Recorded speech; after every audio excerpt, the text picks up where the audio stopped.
Canal 9, Bio Bio Televisión, junto a Universidad Católica de la Santísima Concepción y Arzobispado de Concepción.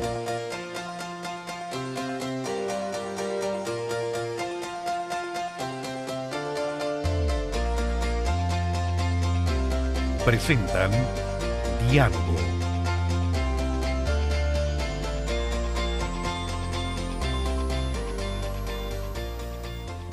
Aquí estamos nuevamente en nuestro quinto programa de diálogo. Quisiera agradecer las manifestaciones de aprecio por este programa. Quisiera saludar de modo muy especial a todos los estudiantes de la carrera de comunicación que realizan este programa junto a nosotros y por supuesto agradecer al canal regional por la gentileza que tiene de transmitirlo y a todas las personas del Arzobispado de Concepción que nos animan. Esta vez vamos a hablar de un tema que nos preocupa. Ustedes saben que el martes 4 de agosto la Comisión de Salud aprobó la discusión de una posible ley que permite el aborto en Chile. Y para conversar sobre este tema con profundidad, con altura de mira, hemos invitado a dos médicos cirujanos. En primer lugar, quisiera saludar al doctor Jaime Sepúlveda, quien ha tenido una larga trayectoria en el ámbito de la salud pública, ampliamente conocido, y también al doctor Cristian Vargas, profesor de bioética de nuestra universidad. Y la idea es poder dar luces a ustedes para que se formen su propia opinión respecto de este proyecto de ley que acaba de ser aprobada, la posibilidad de que se legisle sobre este tema. Está más que claro, y quisiera decirlo, que es un proyecto con el cual yo no estoy de acuerdo.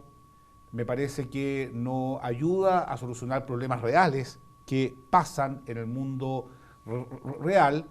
Creo que hay otras formas de poder tratar a la madre, al niño, y sobre ese tema vamos a conversar con estos médicos que se enfrentan con esta realidad. Por lo tanto, yo les agradezco mucho la oportunidad que han tenido, el tiempo que se han dado de estar con nosotros. Doctor Sepúlveda. Bueno, buenas tardes, monseñor, buenas noches a todos los telespectadores. Gracias a usted por la invitación. Saludar también a Cristian por esta conversación. Bueno, sin duda que lo que el martes se aprobó con la idea de legislar respecto de la despenalización del aborto en estas tres causales de malformaciones incompatibles con la vida, riesgo de la madre y violación, pone en discusión para quienes somos médicos temas esenciales, ¿ya? Para los médicos que se legisle sobre una materia que no tiene que ver con dar vida es muy complejo, ¿ya? Este es un tema que hemos discutido en ámbitos médicos, más allá de la fe, ¿ya?, que uno pueda tener. Y por lo tanto sí es un tema que nos tiene, a mí lo personal, desconcertado, porque creo que el proyecto de ley tiene vacíos que seguramente los legisladores espero corrijan cuando se sienten a legislar. ¿Ya? Uno podría decir que de malo tiene la idea de legislar, uno no podría negarse a la idea de legislar, pero sin duda que uno ve en la forma en cómo está presentado a las tres causales espacios enormes para hacer las cosas muy mal o hacerlas bien si se quisiera. Y para poner cifras sobre la mesa que puedan permitir, cuando uno mira, dice las causas de egreso hospitalario en nuestro país, cifras del Ministerio de Salud año 2012, casi 1.700.000 egresos. Las causas vinculadas a aborto no son más de 30.000, que son hartas, ¿eh? Uno podría decir que es una cifra pequeña, pero respecto del 1.700.000 egresos que hay, es una fracción muy pequeña. Y cuando uno plantea, dice, voy a legislar, elaborar una política pública, no cabe duda que esta política pública está centrada a lo que es la excepción y no la general, como debieran ser las políticas públicas. Cuando lo mira desde la perspectiva del riesgo de morir, ¿ya?, que también es un elemento que se ha esgrimido respecto al riesgo de morir por los abortos clandestinos y todas las cosas que se dicen al respecto. Si uno mira las cifras de los últimos años, yo estuve revisando periodo 2000-2011 con datos del Ministerio de Salud para no tener otras cifras, y son cifras 7, 4, 5, 3, 6, con tasas que son insignificantes respecto a los grandes problemas de salud que afectan a nuestro país. Y por lo Ahora, hablando de salud pública, para después aterrizar en el problema en concreto de esta ley, ¿cómo se explica que Chile es un país que ha avanzado tanto en el cuidado de la madre, el cuidado perinatal, y aparezca este proyecto? ¿Cuáles son las cifras en ese ámbito? Bueno, yo comparto lo que dice el doctor Sepúlveda. O sea, la cantidad de hospitalizaciones o egresos por aborto en nuestro país se aproximan a cerca de 34.000 egresos los últimos 10 años. Y de esta cifra, más de 28.000 lo explican abortos que son espontáneos. Por tanto, tenemos un exceso de abortos en los hospitales de nuestro país de cerca de 5.000 al año. Si uno hace una relación simple de cuántas de estos abortos que llegan a hospitalizarse como exceso de abortos no espontáneos son complicaciones de abortos clandestinos, manejamos una cifra de abortos clandestinos cercana a los 13.000 a 18.000 abortos al año. La gran pregunta es si es que el proyecto de ley se está haciendo cargo de esa realidad. Y la respuesta es no. No. Por tanto, no está enfocado, no tiene un sentido desde el punto de vista de la salud pública, de hacerse cargo de los reales problemas que tiene la población. Por tanto, la vulnerabilidad de las mujeres que son víctimas y que sufren justamente estas situaciones de aborto no están haciéndose cargo esta discusión parlamentaria que hoy día tenemos en el Congreso. En Chile nacen 250.000 niños aproximadamente al año. Nuestra mortalidad materna es la más baja de todo el continente latinoamericano, es la segunda más baja en América. Esto se ha debido fundamentalmente a que durante los últimos, podríamos decir, 50 años en nuestro país se han hecho las cosas muy bien. La mujer ha ido ganando cada vez más educación, más años de educación, y esto ha permitido ser un gran motor articulador del acceso a los servicios sanitarios, de la consulta, digamos, médica, de la atención profesionalizada del parto, y por tanto todos estos factores han hecho que nuestra mortalidad materna sea la que hoy día tenemos, que es la mejor de toda Latinoamérica. Ahora, quisiera hacerle la siguiente pregunta a ustedes que son salubristas. ¿Estos casos son escasos? ¿Se dan cada vez menos? Los 3 casos concretos, es decir, cuando hay peligro para la vida de la madre. Ahora hay que decir que en los antecedentes del proyecto habla de vida y salud, lo cual es un concepto absolutamente amplio, incluso salud presente y futura, es decir, se firma un cheque a fecha. Pero estos casos son muchos, son escasos. ¿Cómo se tratan en la práctica médica?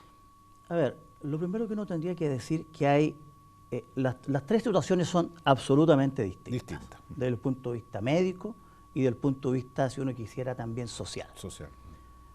Vámonos por lo primero que a mí me parece que constituye el que no amerita legislación, que ya está resuelto.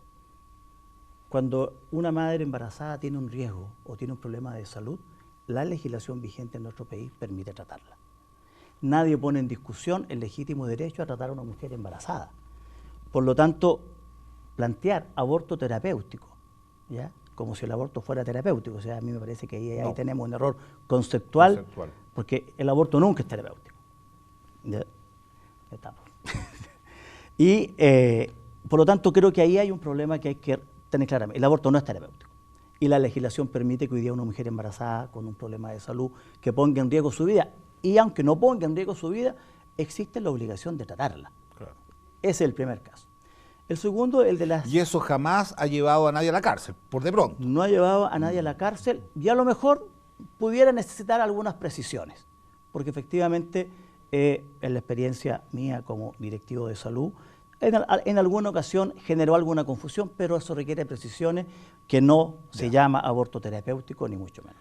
O sea, en el fondo se estaría despenalizando lo que no está penalizado, que es tratar a una mujer, aunque traiga como consecuencia la interrupción del embarazo. Okay. La pérdida, digamos. Y la otra causal, que es la de malformaciones incompatibles con la vida.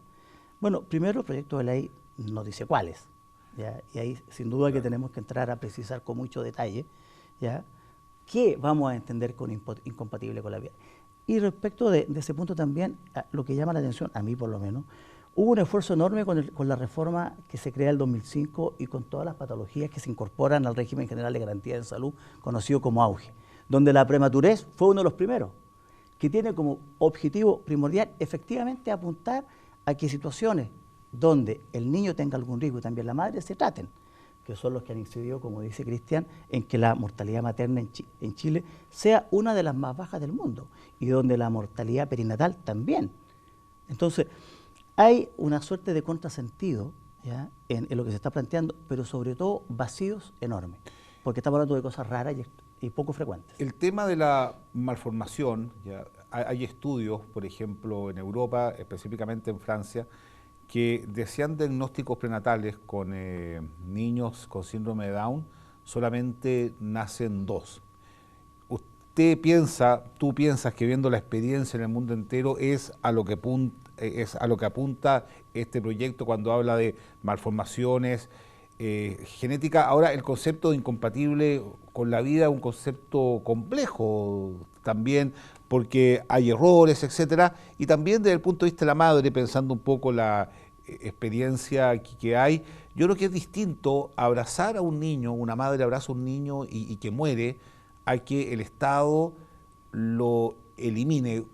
¿Cómo ves tú ese tema como médico y como Cuando profesor uno de lee bioética? el proyecto de ley y lo que se aprobó, digamos, esta semana en el Parlamento como idea de legislar, lo que más llama la atención es, el doctor lo ha mencionado, el contrasentido del proyecto en sí mismo. ¿Qué significa esto?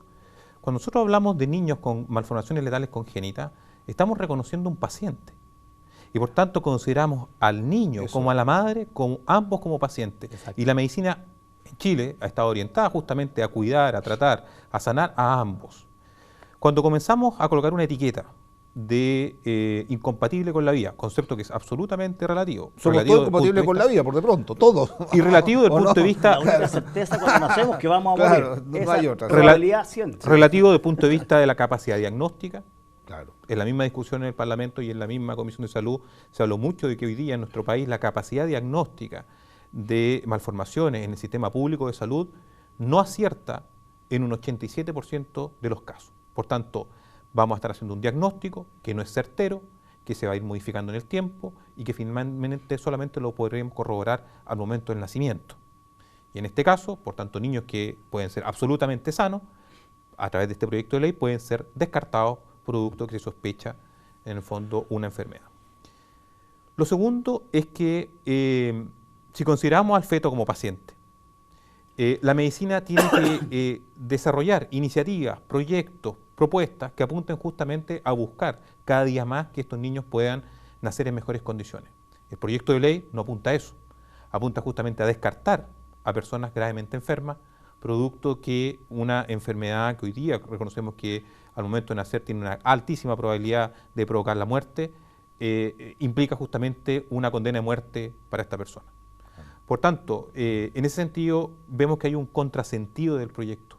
No está orientado a los fines propios de la medicina, no está orientado a lo que en nuestra historia como país hemos desarrollado durante los 50 años, que nos ha permitido justamente con gran esfuerzo y trabajo lograr las cifras de mortalidad materna que hoy día tenemos.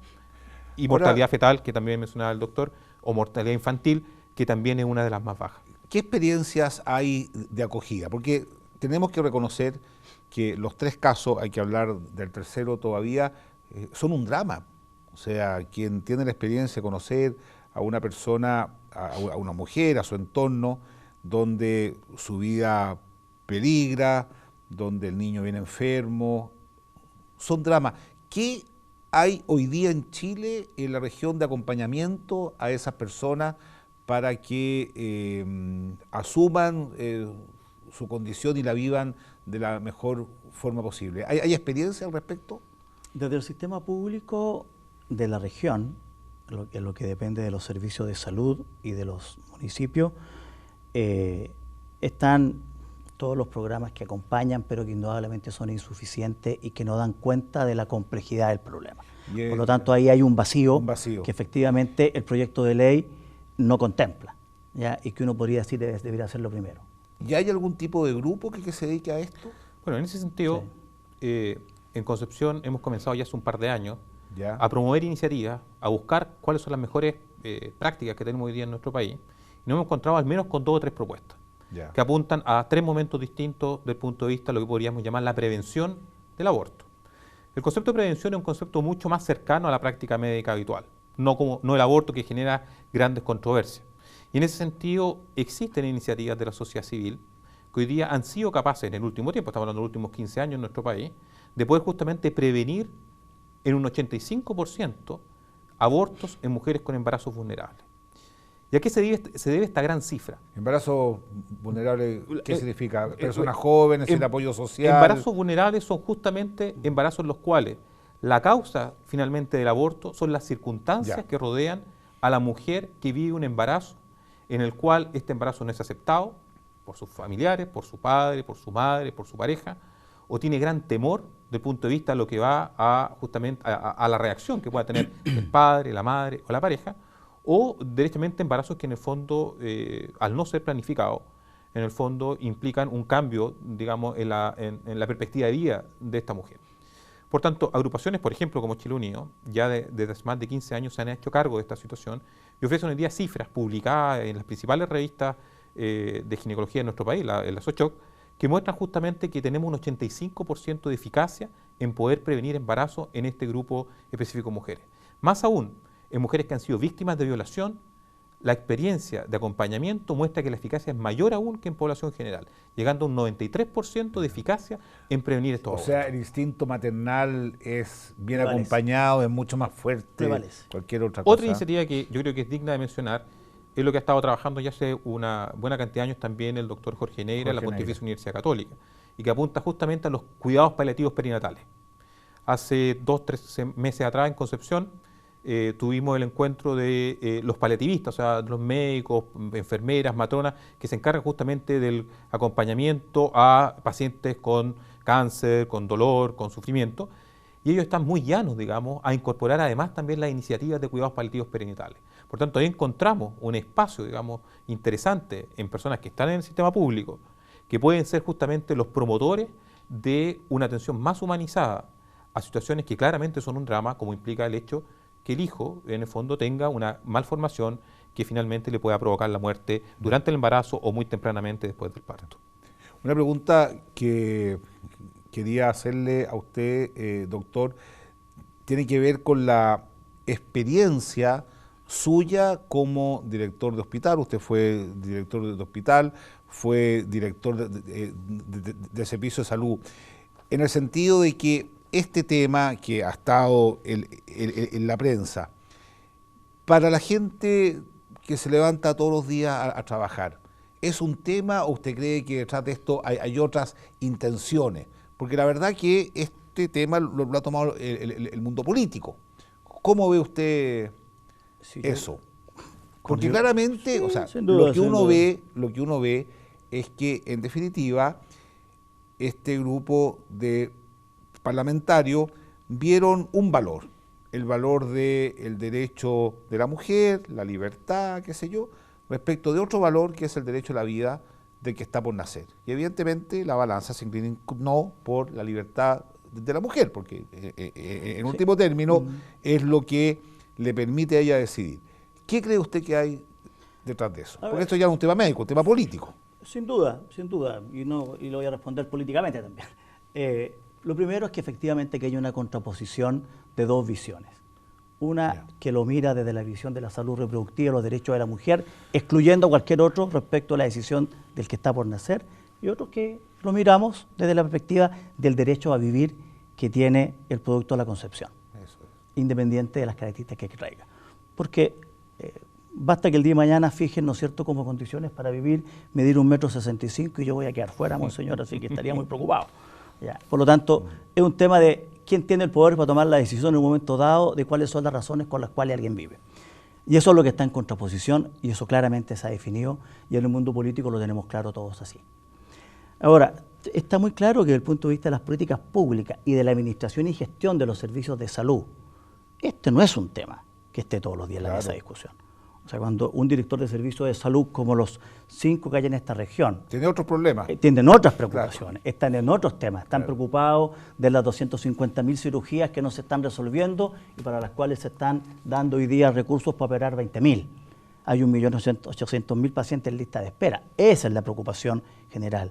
¿Por qué no se construye, no se autoriza que parta pronto el hospital de Florida para los floridanos? ¿De por qué la torre de paciente crítico aún no entra en funcionamiento? Esas son las preocupaciones de quienes administran y gestionan los servicios de salud. Por lo tanto, aquí estamos en un tema que tiene que ver con concepciones ideológicas. Una nueva cultura. No, pero, la cultura de la libertad a ultranza. Pero, o sea, yo no sé si la libertad a ultranza, monseñor, porque en definitiva la libertad tiene algunas condicionantes que efectivamente en esto no se cumple. Claro. ¿Ya? Si bien, como todos ustedes saben, yo soy partidario del gobierno, pero creo que efectivamente en este proyecto de ley hay un voluntarismo que tal vez supera la realidad. Y por lo tanto yo le contesto, ¿Y cuál es el voluntarismo, en definitiva? El voluntarismo en definitiva es tratar de sacar adelante un proyecto de ley que no da cuenta de los problemas reales que en materia de salud tenemos, ¿ya? Y de poder demostrar que efectivamente estamos dando cumplimiento a un compromiso que poco tiene que ver también con la cultura del país. Claro. ¿Ya? Porque en nuestro país no es así. Nuestro país mayoritariamente, cuando en el colegio médico se hizo la encuesta, y Cristian lo debe conocer, por ejemplo, la causal de violación que no hemos tocado, mayoritariamente. Vamos a tocarla. El gremio médico dice, no estamos de acuerdo. ¿Ya? Y cuando uno piensa en las causales de incompatibilidad con la vida, por cierto que hay alternativas. Hoy día cuando un embarazo llega a las 28 semanas, de acuerdo al conocimiento y tecnología que existe, usted puede extraer ese niño del vientre de la madre. Parto prematuro, claro. Pero a las 28 semanas, con 1 kilo de peso, y ese niño puede vivir. Y perfectamente hay alternativas. O sea, hay opciones que pueden decir, sí, efectivamente, aquí no está todo dicho.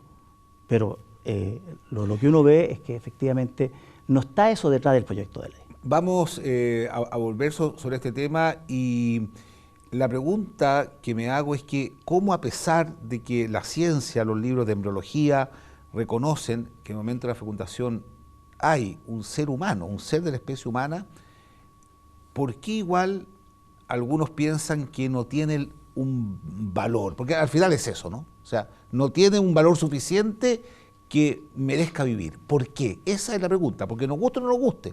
Hay un hecho objetivo, que el aborto, cómo se practica, es un acto de violencia. Pero eso lo vamos a ver después.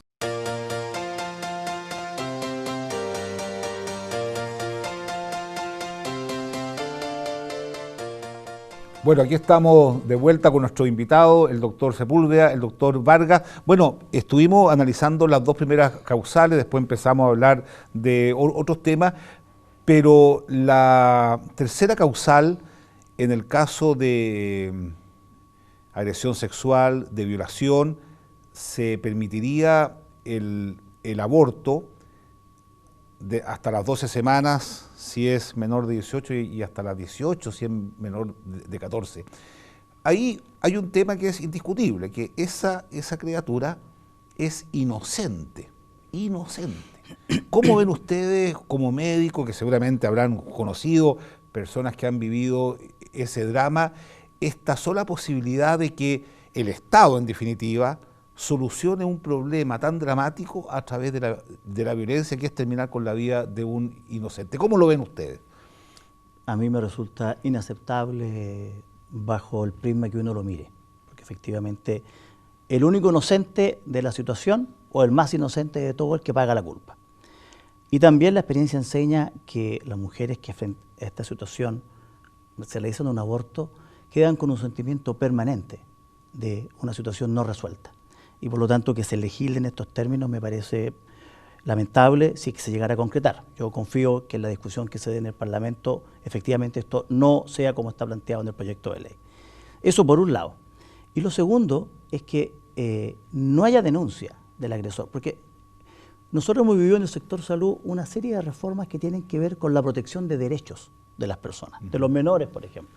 Tenemos la obligación en un servicio de urgencia de denunciar un maltrato o violencia intrafamiliar. Bueno, un menor tampoco puede viajar solo, no puede manejar solo, no puede comprar una serie de medidas legales, pero dentro del sector salud, monseñor. Si usted recibe una mujer agredida, se tiene que preguntar qué pasó, y si usted sospecha que tiene agresión o violencia intrafamiliar, tiene que denunciarlo, si no pasa a ser casi cómplice. Lo mismo con un menor, ¿ya?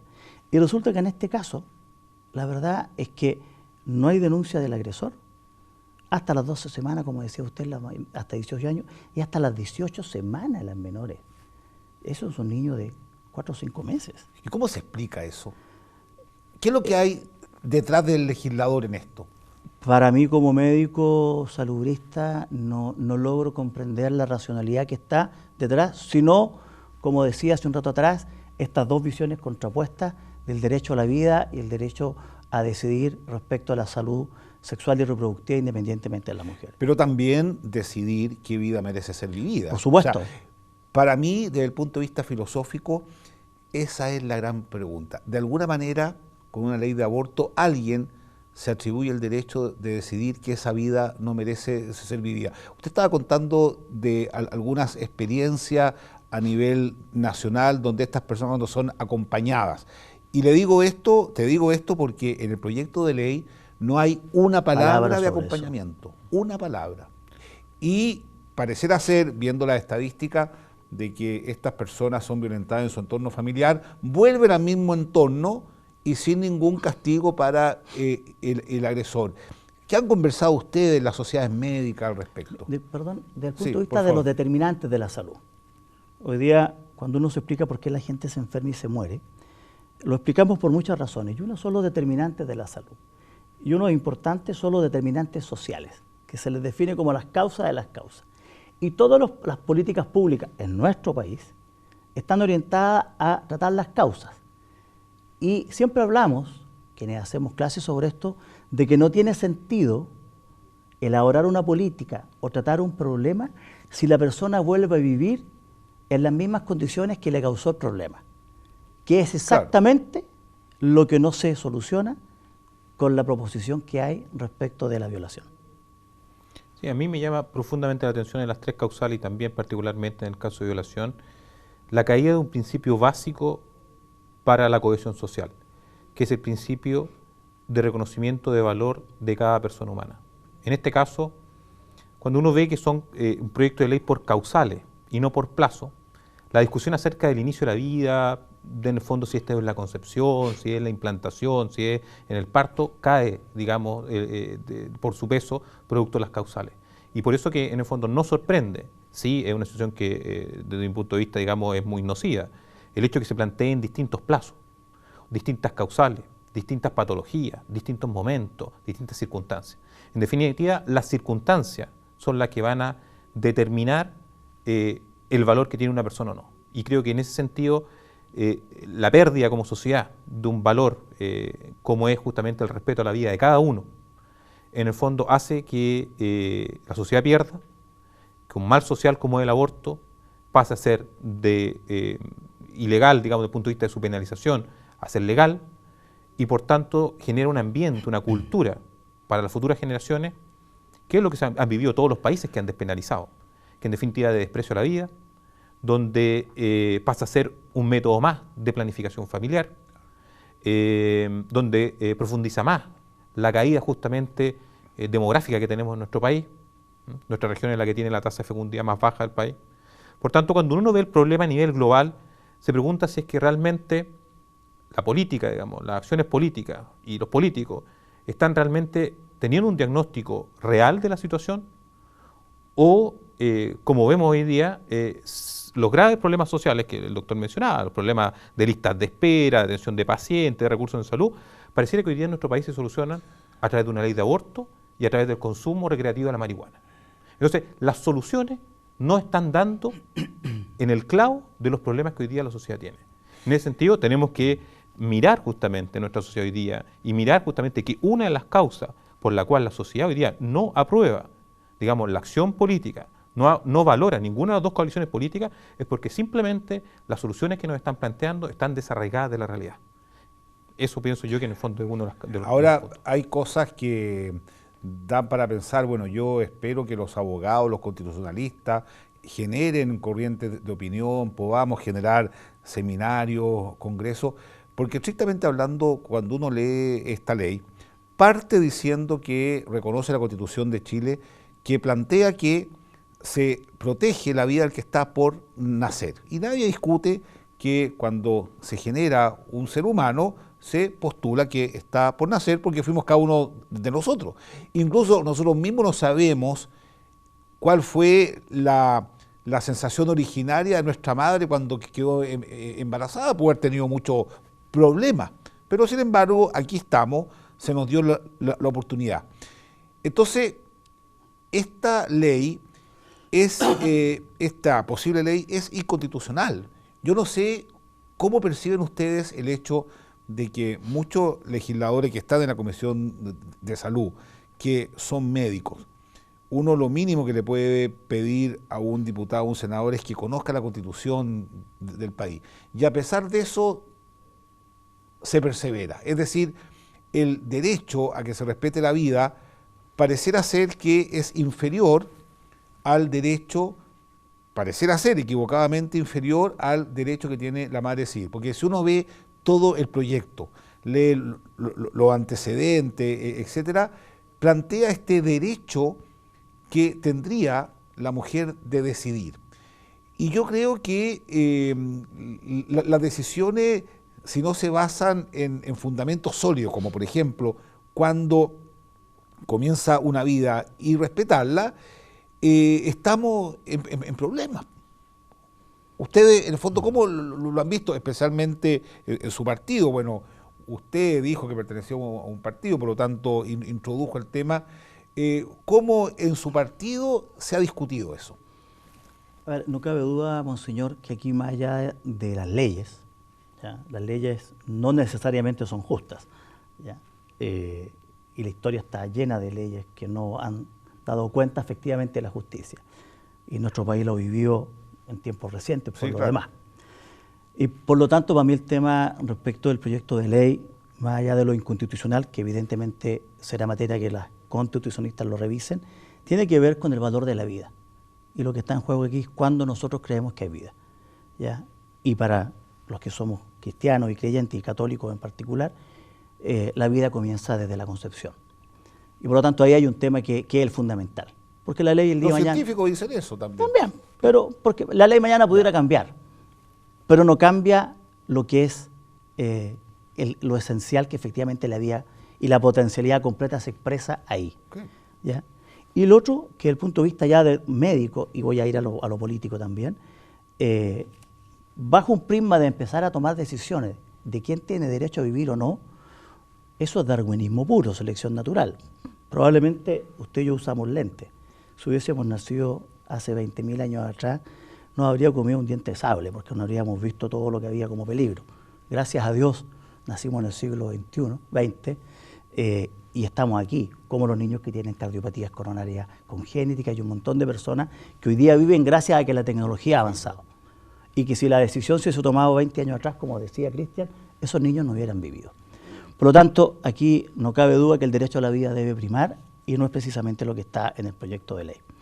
Ahora, desde el punto de vista político, la democracia cristiana, que al partido al cual yo pertenezco, tiene una definición muy clara, ¿ya? Y lo que algunos de nosotros hemos pedido y hecho presente a nuestros representantes, tanto a las autoridades de designación por la presidenta como a las autoridades que hemos elegido para que nos representen, que se hagan valer nuestros principios. No les pedimos nada distinto. El Congreso Ideológico, el quinto Congreso Ideológico de la democracia cristiana, claramente se opuso y sancionó el derecho a la vida desde la concepción hasta la muerte, con una clara oposición a decir no al aborto y no a la eutanasia. ¿Y qué pasó entonces? La misma pregunta nos hacemos varios de nosotros, monseñor. ¿Qué pasó?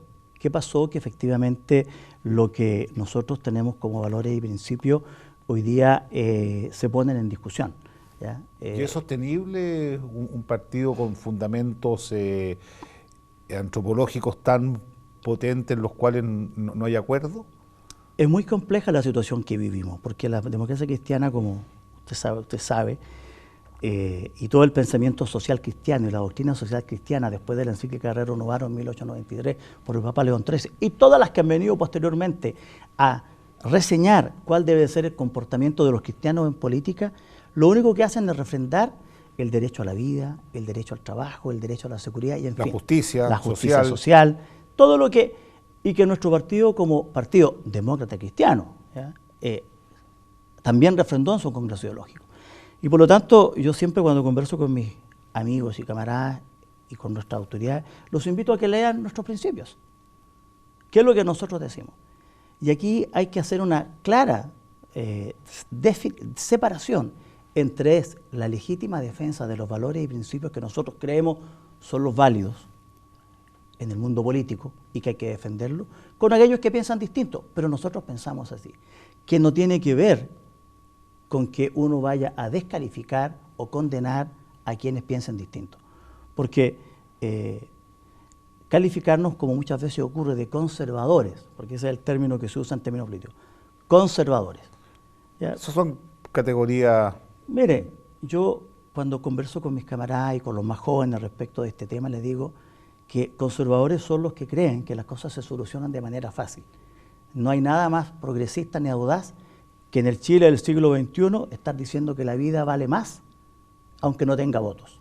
Y por lo tanto creo que aquí un partido como el nuestro, y la invitación que aprovecho de hacer a mis camaradas que vean el programa, a mi autoridad, a todos mis amigos que hoy día usted está a cargo y a mis parlamentarios que nos representan, que defiendan los valores que sustentan nuestro partido, consagrados y validados en un congreso ideológico donde participaron más de 3.000 personas, donde se consultaron, se escucharon todas las posiciones.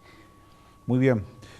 Doctor, yo quisiera tocarle un tema antes que volvamos al caso de los niños con síndrome de Down. Los alumnos de medicina, usted está en contacto muy directo con los alumnos. ¿Cómo ven esto? ¿Qué conversan? Algunos se preguntará, bueno, yo me estoy formando para ser médico, pero el asunto es que tal vez me obliguen en un lugar público a procurar un aborto, yo no estoy de acuerdo. Es un tema que interesa que se converse con los alumnos de medicina, con las enfermeras, con tanta gente que se involucra en un acto como este cuando forma parte, entre comillas, de una prestación de salud como pretende este proyecto. Bueno, un tema tan complejo como este y con tantas aristas, discutido, digamos, muchas veces de espalda a la ciudadanía y al sentir, digamos, que tiene el ciudadano a pie, hace que en realidad, desde el punto de vista médico y desde el punto de vista de nuestros alumnos, se encuentran con dos realidades totalmente distintas. O sea, se encuentran, como lo decía muy bien el doctor Sepúlveda, con una práctica cotidiana orientada justamente al servicio, al cuidado, a la protección de la vida, y con una visión que viene desde afuera, digamos, podríamos decir, del quehacer médico, que busca justamente, podríamos decir, burocratizar el acto médico, influir de una manera que es impropia en el quehacer del profesional, imponiéndole formas y categorías que no son propias del médico. Llama profundamente la atención, a mí me ha tocado participar como académico de muchas ceremonias de titulación de varias universidades de la zona, en la cual permanentemente el juramento hipocrático está en la base del egreso de nuestros colegas. Hipócrates ya hablaba del 400 tema años de la vida, antes de Jesucristo, claro. 400 años antes de Jesucristo, en un pensamiento precristiano, Claro. ya estos elementos estaban. Por tanto, leyes de este tipo buscan modificar una cultura milenaria, una práctica ancestral, una manera habitual de actuar, y obviamente que van a encontrar resistencia, digamos, dentro más aún de personas y mentalidades jóvenes que en el fondo están más orientadas al servicio. Por tanto, es muy complejo desde el punto de vista educacional. Las leyes generan cultura. Esto va a implicar, sin duda, digamos, en la medida que este proyecto de ley tenga justamente avance, en el fondo, en cierta manera, que en el fondo tienen que llevarse en términos concretos a prácticas, a educación, finalmente a realizar aborto. Es lamentable. Otro problema que yo veo, aprovechando la sabiduría de un experto en bioética, Helios Grecha, que él decía que el siglo XXI estaba plagado de lo que se llama la medicina del deseo, y por lo tanto, en ese contexto, el médico pasa a ser un operador de acciones médicas, pero no el médico en el sentido más profundo de la palabra, que significa cuidar a toda la persona, y en este caso la madre, el hijo y también toda la familia que se involucra. ¿Ustedes piensan que eso puede cambiar la práctica de la medicina, incluso llegar al absurdo? Porque cuando uno ve el proyecto, cuando uno lo estudia, el apartado de la objeción de conciencia es muy frágil. En la práctica no existe, es decir, un médico en ciertas circunstancias va a estar obligado a procurar un aborto, incluso hasta podría ir preso si es que no lo hace. ¿Cómo ustedes se defienden de eso en el buen sentido de la palabra? Sabemos, señor, esta discusión, yo lo mencioné de alguna manera, que se ha llevado en un ámbito tan teórico, están de alguna manera encumbrados, digamos, en el sentido, digamos, de lo que se hace en la Comisión de Salud. Pero nadie se ha puesto a pensar de lo que significa en la práctica el aborto. O sea, de lo que significa para una persona, en el fondo un profesional, cuya acción, digamos, y vocación está orientada al servicio, en el fondo desmembrar a un ser humano inocente para provocarle la muerte. Entonces, pareciera que todo esto es teórico. Ese es el tema. Y que no hay recursos económicos involucrados, que no hay profesionales involucrados, que no hay un sistema que por una puerta entre una señora a hacerse una ecografía para ver si su hijo está sano y continuar con el embarazo, y por la otra puerta entra otra señora a poner fin a la vida de su hijo. Por tanto, hay contrasentidos que en el fondo, desde el punto de vista práctico y en la vida cotidiana, leyes de este tipo van a encontrarse con una situación, digamos, cultural, que gracias a Dios aún en nuestro país, creo, en el fondo va a significar que va a ser fuertemente resistida a este tipo de prácticas. Yo pienso que sí. Yo pienso, perdón, doctor, mi impresión es que las personas están muy en contra del aborto, muy en contra del aborto. Usted decir algo, perdón. Sí. Del punto de vista de cómo en la cotidianidad del ejercicio profesional, en lo público y en lo privado, cuando se presente la objeción de conciencia. Efectivamente, el proyecto de ley no se hace cargo de eso, no, ni visualiza la complejidad que puede venir respecto de esto. Porque efectivamente un profesional médico pudiera decir, yo no estoy de acuerdo. No, eso va a pasar. Pero si está consagrado en la ley, se constituye en un derecho. Claro. Y por lo tanto, la persona que cree que no le están entregando el servicio, ¿ya?, pudiera perfectamente poner un recurso, y nos vamos a llenar de recursos de protección y de aspectos legales y de juicio, porque la gente va a querer, los que estén de acuerdo con el aborto, que se le haga el aborto en las condiciones que se le plantea. Ahora, en hospitales grandes, donde hay más de un médico, probablemente va a haber alternativas. Pero en la realidad de las 350 y tantas comunas que tiene nuestro país, esa no es así. Claro. Y cuando usted establece una ley, lo que está señalando, para que sea cierto que somos todos iguales ante la ley, que lo puede brindar como servicio en todo el país. Porque si el servicio se va a prestar de verdad solo en las grandes ciudades, la verdad que la objeción de conciencia no va a existir. Entre paréntesis, una pregunta técnica. El proyecto plantea un médico cirujano general. Todos sabemos que en muchas zonas, digamos, hay médicos recién recibidos. ¿Están capacitados para poder hacer diagnósticos certeros? Yo pienso que no, ¿o no? Las últimas publicaciones que tenemos en Chile no solamente hablan de la incapacidad para hacer diagnóstico por parte de médicos generales, sino que además hoy día en nuestros hospitales la calidad del diagnóstico prenatal no es justamente la que se quisiera como para poder tener certeza en poder demostrar esto. Entonces, justamente la situación de precariedad en muchas partes del sistema público de salud implican que hay que fortalecerlo, pero además con un sentido que sea sanitario, o sea, que es justamente diagnosticar, curar y tratar para el bien del paciente, y no para terminar, en el fondo, lamentablemente, lo lamento, se nos acabó el tiempo. Diga una cosa para despedirse, porque ya estamos...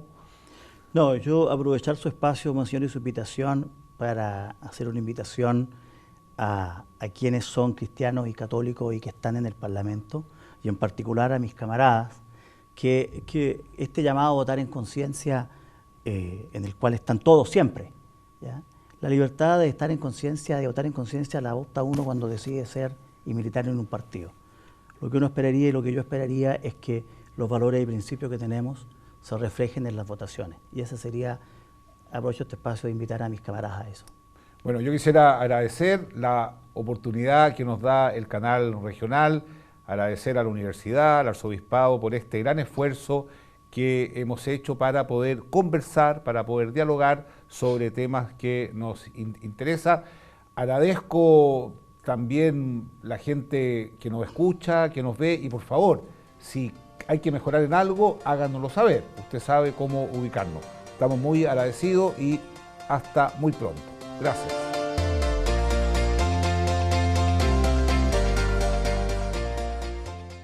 Canal 9, Bio Bio Televisión, junto a Universidad Católica de la Santísima Concepción y Arzobispado de Concepción.